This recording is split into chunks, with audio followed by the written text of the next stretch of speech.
नमस्कार दोस्तों, जय हिंद। स्वागत है आपका आपके अपने चैनल पाठशाला विद के में। जैसा कि मैंने आप लोगों से कहा था कि बिहार एसएससी और बिहार पुलिस की संयुक्त क्लास भी स्टार्ट कर दूंगा और इसकी अलग अलग भी क्लास मैं स्टार्ट कर चुका हूं और ये वाला जो है वो संयुक्त क्लास है। इसमें आपको मैं टॉपिक वाइज पढ़ाता नजर आऊँगा। इसमें देखिए, बायोलॉजी के लिए मैं जैविक वर्गीकरण यानी बायोलॉजिकल क्लासिफिकेशन इसमें हम लोग पढ़ेंगे। बायोलॉजिकल क्लासिफिकेशन से जितने भी क्वेश्चंस बनते हैं सारे क्वेश्चंस को हम इस वीडियो में चर्चा कर लेंगे, है ना। चूँकि बिहार पुलिस और बिहार एसएससी के दृष्टिकोण से ये वाला वीडियो तो बहुत ज़्यादा इम्पोर्टेंट होने वाला है।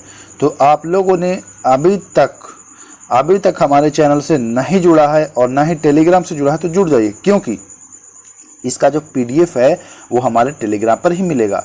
तो जल्दी जल्दी जुड़ जाए। मैं बिना वक्त गवाए हुए वीडियो को शुरू करता हूँ। ध्यान रहे, ये संयुक्त क्लास है बिहार पुलिस और बिहार एसएससी के बायोलॉजी का। चलते हैं दोस्तों। पहला क्वेश्चन, बायोलॉजी शब्द का सर्वप्रथम प्रयोग कब और किसने किया था? तो आंसर कर देंगे लैमार्क ने, जो फ्रांस के थे, और ट्रेविरेंस ने, जो जर्मनी के थे। और ये ईस्वी की बात की जाए तो आप बताएंगे कि 1801 ईस्वी में। ठीक, बायोलॉजी शब्द का प्रयोग लैमार्क और ट्रेविरेंस ने, ठीक ना, ध्यान रखें। लैमार्क फ्रांस के हैं और ट्रेविरेंस जो है वह जर्मनी के हैं, ध्यान रखिएगा दोस्तों। क्वेश्चन नंबर 2, जीव विज्ञान को विज्ञान की एक शाखा के रूप में स्थापित करने का श्रेय किसे जाता है? आंसर कर देंगे अरस्तु को। ध्यान रखिएगा, इसी वजह से अरस्तु को जीव विज्ञान का पिता भी कहा जाता है। इसी वजह से अरस्तु को जीव विज्ञान का पिता भी कहा जाता है, ध्यान रखेंगे। क्वेश्चन नंबर 3 नंबर क्वेश्चन में चलते हैं। जंतु विज्ञान का जनक किसे कहा जाता है? तो जंतु विज्ञान का भी जनक जो है वह अरस्तु को कहा जाता है। क्यों कहा जाता है, जरा ध्यान दीजिएगा।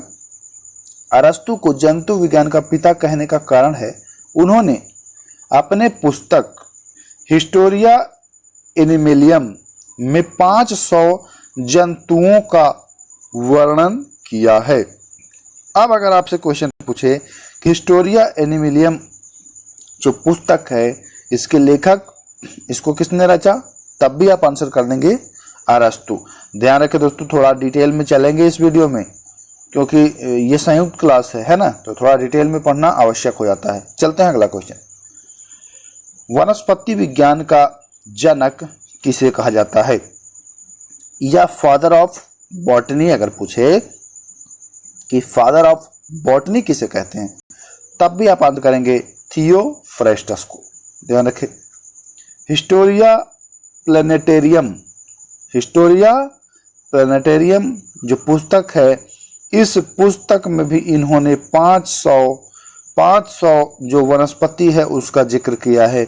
इस वजह से थियोफ्रेस्टस को जो है वह वनस्पति शास्त्र का जनक कहा जाता है। सभी सजीवों की, ध्यान दीजिएगा, बहुत इंपॉर्टेंट क्वेश्चन है दोस्तों। सभी सजीवों की संरचनात्मक एवं क्रियात्मक इकाई क्या है? सभी सजीवों की संरचनात्मक एवं क्रियात्मक इकाई क्या है? तो कोशिका है दोस्तों। क्या है दोस्तों? कोशिका है, ध्यान रखेंगे। क्वेश्चन नंबर 6, वृद्धि कैसी प्रक्रिया है? तो देखिए, ये वाला पूछा गया था, वृद्धि क्या है, वृद्धि कैसी प्रक्रिया है?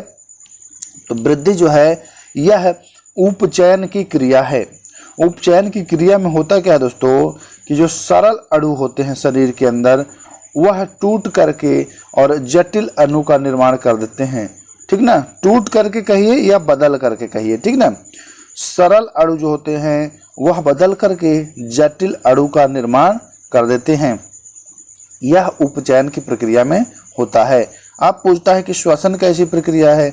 तो श्वसन जो है वह अपचयन की प्रक्रिया है, और अपचयन की प्रक्रिया इसके विपरीत होती है। इसमें जो जटिल अणु होते हैं वह टूट करके सरल अणु का निर्माण कर देते हैं, ध्यान रखिएगा, इंपॉर्टेंट है ये। वृद्धि क्वेश्चन में यही पूछता है, वृद्धि कैसी क्रिया है? तो बताएंगे उपचयन, श्वसन, अपचयन, यही पूछता है, मेन यही पूछता है, ध्यान रखिएगा इसमें।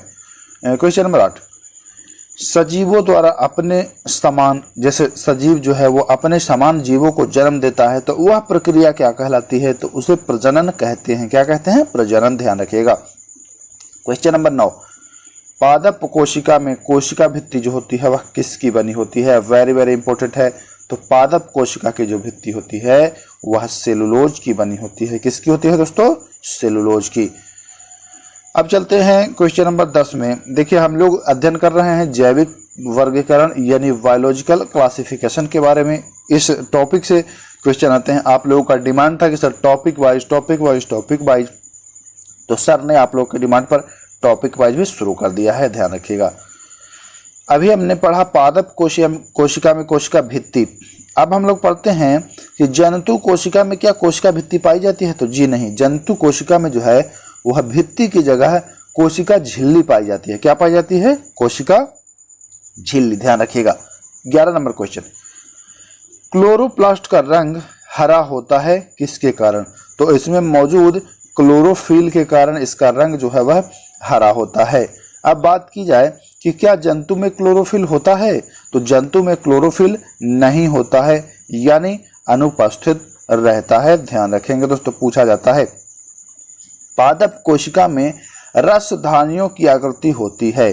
पादप कोशिका में जो रसधानियां होती हैं उसकी आकृति कैसी होती हैं? तो उसकी आकृति बड़ी होती हैं। वहीं अगर जंतु कोशिका की बात करें तो जंतु कोशिका में इसकी आकृति जो होती है वह छोटी होती है, ध्यान रखिएगा दोस्तों। क्वेश्चन नंबर 15, तारक काय की खोज किसने की थी? तो तारक काय की खोज जो है वह बोवेरी ने की थी। किसने की थी? बोवेरी ने। तारक काय जंतु कोशिका में अक्सर केंद्रक के पास पाया जाता है। कहाँ पाया जाता है? केंद्रक के पास। तथा इसका मुख्य जो कार्य है वह कोशिका विभाजन में सहायक करना है। तारक काय का काम, ध्यान रखिएगा। चलते हैं क्वेश्चन नंबर 16 की ओर। जंतु कोशिका में कोशिका विभाजन में सहायक होता है वह है, तो वह तारक काय है। अभी हमने ऊपर चर्चा किया पादप अपना भोजन, जो पेड़ पौधे होते हैं वह अपना भोजन स्वयं बनाते हैं तथा स्वयं बनाने की वजह से यह स्वयं पोषी होते हैं, ध्यान रखिएगा। और जंतु अपना भोजन स्वयं नहीं बना सकते हैं। यह निर्भर होते हैं किस पर? पादपों पर और जंतुओं पर, ठीक ना। अपवाद में आपका युगलिना है, ध्यान रखिएगा, इंपॉर्टेंट है दोस्तों। क्वेश्चन नंबर 19, जीवों के आधुनिक वर्गीकरण की शुरुआत किसने की थी? तो जीवों के आधुनिक वर्गीकरण की शुरुआत कैरोलस लिनियस ने की थी। किसने? कैरोलस लिनियस ने। और इन्होंने जो वर्गीकरण की थी वह 2 किंगडम क्लासिफिकेशन की थी। तो पूछा जाता है कि 2 किंगडम क्लासिफिकेशन की शुरुआत जो है वह किसने की थी? तब भी आप आंसर करेंगे कैरोलस लिनियस। इसमें जरा ध्यान दीजिए, ये 2 वर्ग में बांटे थे। तो इन दोनों वर्गों में था एक जंतु जगत और दूसरा पादप जगत। इसी वजह से इनको वर्गीकी का पिता कहा जाता है, ठीक ना, ध्यान रखिएगा। क्वेश्चन नंबर 21, लिनियस ने जीवों के नामकरण की द्विनाम पद्धति जो है यह उसको कब प्रचलित किया? तो 1753 में किया है। डेट भी पूछता है, इंपॉर्टेंट है, ध्यान रखिएगा। क्वेश्चन नंबर 22, जीवों के द्विनाम पद्धति में जो पहला शब्द होता है वह किसका होता है? तो वंश का होता है। और दूसरा शब्द होता है वह जाति का होता है। किसका होता है? जाति का, ध्यान रखिएगा। मानव का वैज्ञानिक नाम होमोसेपियंस है, ध्यान रखिएगा। बहुत लोग इसको कंफ्यूज हो जाते हैं, तो याद रखें, बहुत इजी है। मानव का वैज्ञानिक नाम होमोसेपियंस। आधुनिक जीव विज्ञान में सर्वाधिक मान्यता किनके वर्गीकरण को दी गई? वर्गीकरण तो बहुत लोगों ने किया, 2 वर्ग, 3 वर्ग, 4 वर्ग और 5 वर्ग, लेकिन सर्वाधिक मान्यता जो है वह 5 वर्ग जिन्होंने किया है R.H.O. विटेकर ने, उन्हीं को सर्वाधिक मान्यता। तो ये 5 वर्ग कौन कौन से हैं जरा ध्यान दे दीजिएगा। तो ये 5 वर्ग हैं मोनेरा जगत, प्रोटिस्टा जगत, कवक जगत, पादप और जंतु। अब बारी बारी से इन 5 जगत के बारे में हम लोग चर्चा कर लेते हैं कि इन 5 में कौन कौन जीव आते हैं। ध्यान रखिएगा, मजा आने वाला है। मोनेरा में आते हैं, देखिए समझिएगा दोस्तों, मोनेरा है तो यह एक कोशिकीय सिंगल सेल का होता है। ये प्रोकैरियोटिक जीवों का एक समूह है। इस जगत में सिंगल सेल के प्रोकैरियोटिक जीव होते हैं जिसमें कि कोशिका झिल्ली नहीं होती है। अब आपको एग्जाम में ऑप्शन दे दे कि निम्न में से किस में कोशिका झिल्ली नहीं होती है, मोनेरा दे दे, जंतु दे दे और 2-3 दे दे, है ना। तो आप ध्यान रखिएगा कि मोनेरा जगत में कोशिका झिल्ली नहीं होती है, ध्यान रखेंगे। तो अगला क्वेश्चन चलते हैं कि भाई ये मोनेरा जगत के अंतर्गत आते कौन कौन हैं। तो इसके अंतर्गत आपके बैक्टीरिया आएगा यानी जीवाणु आएगा, नीलहरित शैवाल आएगा। कौन आएगा? नीलहरित शैवाल, साइनोबैक्टीरिया और माइकोप्लाज्मा इत्यादि आते हैं मोनेरा जगत के अंदर, ठीक ना। तो इनमें आपने अभी पढ़ा कि मोनेरा जगत में कोशिका झिल्ली नहीं पाई जाती है, तो इनमें भी कोशिका झिल्ली जो है वह नहीं पाई जाएगी। कौन सा जगत कवक, पादप एवं जंतु के बीच कड़ी का कार्य करता है? कवक और पादप और जंतु के बीच कड़ी का काम करता है, तो वह है प्रोटिस्टा जगत। कौन? अभी मोनेरा जगत पढ़ रहे थे, और यह है कवक, पादप और जंतु। कवक, पादप और जंतु के बीच ये कड़ी का कार्य करता है, तो वह है प्रोटिस्टा जगत। ध्यान दीजिएगा। प्रोटिस्टा जगत के कुछ उदाहरण है, देख लेते हैं। तो प्रोटिस्टा जगत के कुछ उदाहरण हैं प्रोटोजोआ, यूग्लिना, क्लोरेला और अमीबा, है ना। प्रोटोजोआ, यूग्लिना, क्लोरेला और अमीबा, ध्यान रखिएगा। अगला क्वेश्चन 30 नंबर, कवक या फंगी है। कवक या फंगी क्या है? तो यह बहुकोशिकीय यूकैरियोटिक जीव है। देखिए, मोनेरा के बारे में आपने पढ़ा, एक कोशिकीय है ना। और एक कवक के बारे में पढ़ रहे हैं आप कि ये बहुकोशिकीय यूकैरियोटिक जीव है। इसे कभी कभी मृतजीवी भी कहा जाता है। कभी कभी इसे कवक या फंगी वाले जो वर्ग हैं इसको मृतजीवी भी कहा जाता है, ध्यान रखिएगा। कवक की जो कोशिका भित्ति होती है वह बनी होती है कैसी?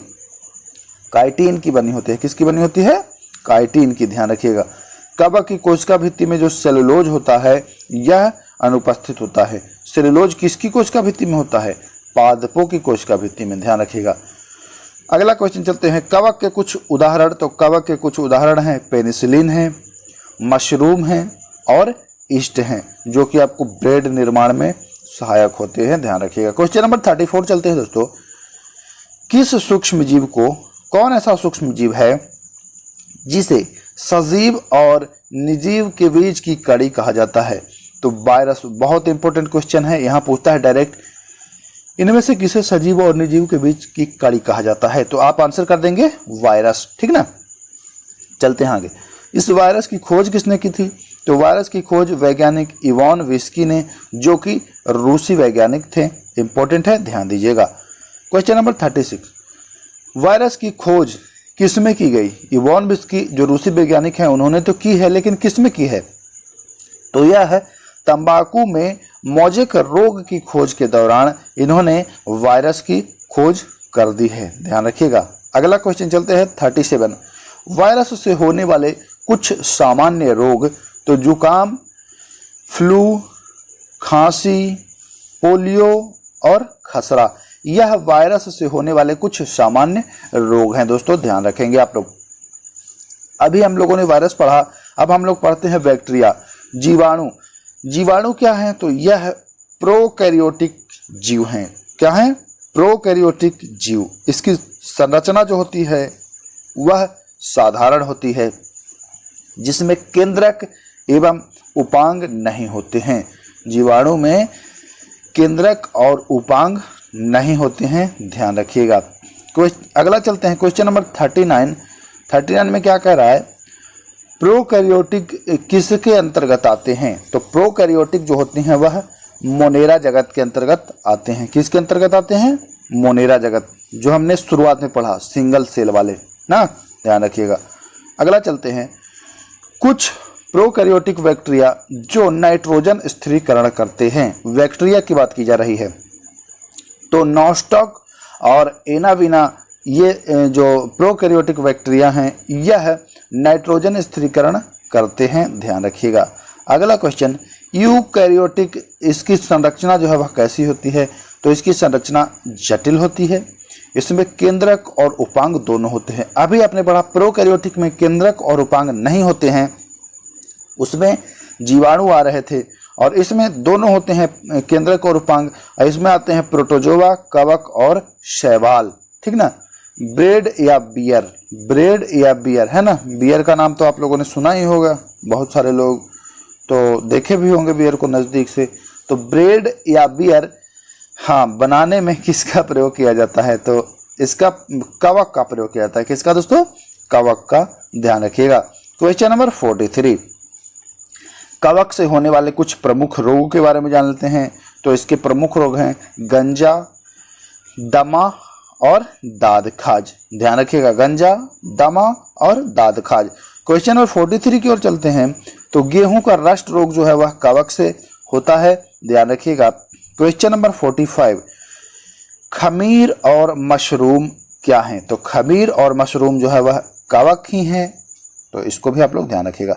सभी प्रोटोजोआ जो होते हैं वह परपोषी होते हैं।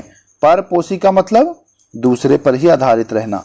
निद्रा रोग का कारण कौन सा प्रोटोजोआ है, तो निद्रा रोग का कारण प्रोटोजोआ है, ध्यान रखें।